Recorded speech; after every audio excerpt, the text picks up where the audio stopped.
अल्प बयसर झील मान प्रेम जाल फसई बाहा हेइथिबा पुओ मानक पई पदे कहूची।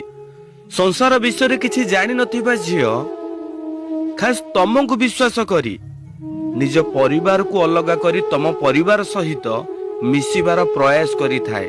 जेउ झील घरे काम कोन जानु नथिला से तम घरे प्रत्येक काम करू थाए।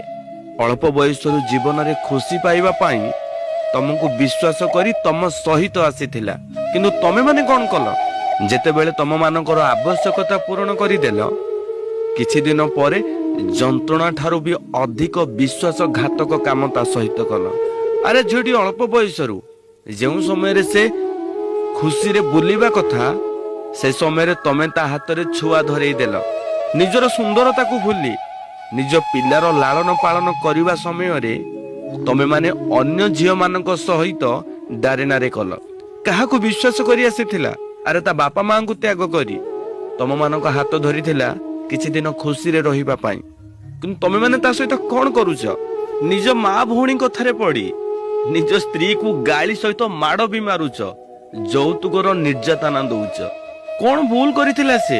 अरे अल्प बयस हेइथिला तमे माने ताको एते विश्वास कथा कहूथिलो जे से तम विश्वास रे विष न देई ता बापा मां को विष देई तम पाखु को आसीथिला।